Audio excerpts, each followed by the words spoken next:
You're watching CBS News 24/7. In just a few days, Governor Tim Walz and Senator J.D. Vance will face off on the biggest stage of their political careers. CBS News is hosting the first and likely only vice presidential debate on Tuesday in New York. So here are some of the rules. The debate will be 90 minutes and no one will be in the audience.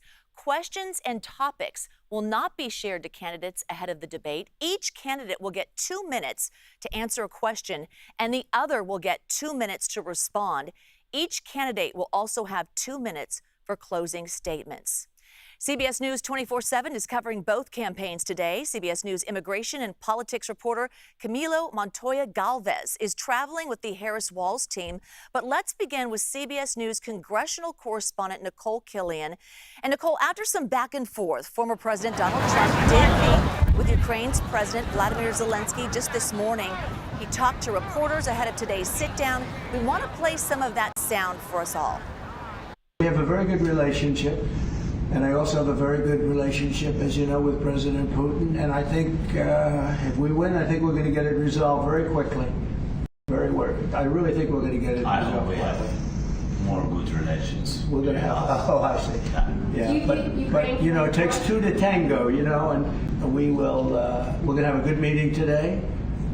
And I think the fact that we're even together today is a very good sign. And all right, former President Trump meeting with Zelenskyy. I caught a little bit of that audio. He said it takes two to tango. But Nikole, why don't you tell me what else was happening in that meeting?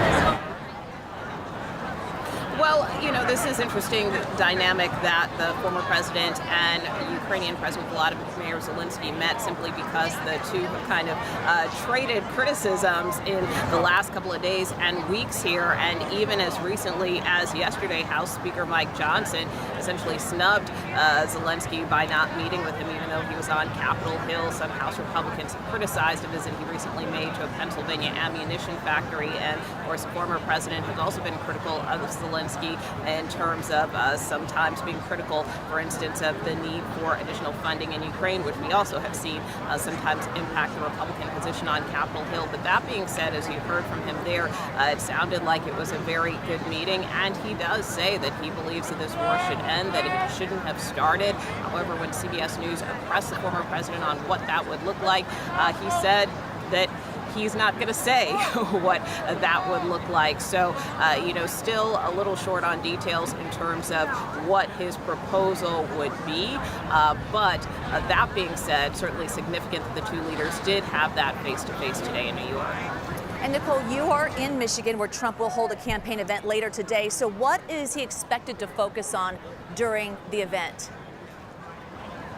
Well, this is his 10th visit here to Battleground, Michigan, a state that remains very close right now between the former president and Vice President Kamala Harris. And really a big chunk of what he will talk about, not only outside of Grand Rapids a short time from now and also here in Warren, Michigan, is the economy. Of course, that still continues to be a dominant theme among both candidates and a big concern among voters, but particularly with respect to the economy, concerns about inflation, although there were new numbers today showing that it may be slowing. And of course, Warren, Michigan is significant because there was an auto plant that closed here a couple of years back. And so, of course, those who support Harris and UAW held a call earlier today suggesting that the former president hasn't done enough in terms of helping the auto industry, even though the former president often suggests that the auto industry has been left behind. But that certainly is top of mind for a lot of folks here. The former president, for his part, though, expected to speak here later tonight before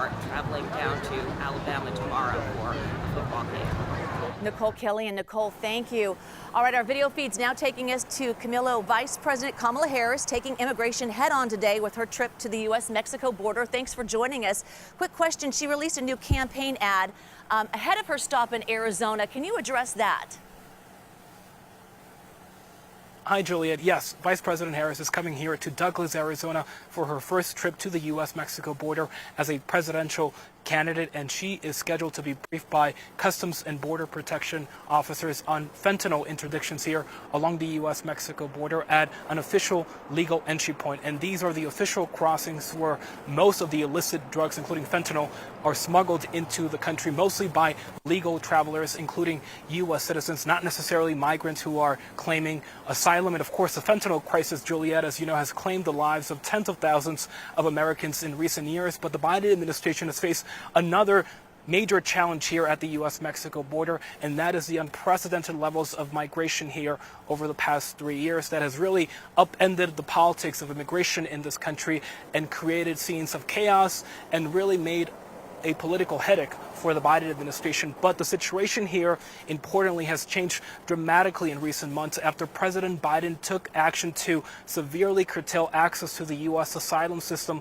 Illegal border crossings have now plummeted to a 4-year low after those stringent measures took effect. And we can expect the Vice President, Juliet, to talk about these tougher policies to champion more stringent measures at the border, including that bipartisan border security deal that was scuttled in Congress after it did not have sufficient Republican support. She will likely accuse former President Donald Trump, her rival, of course, in this race, of scuttling that deal and tanking it purely for political reasons.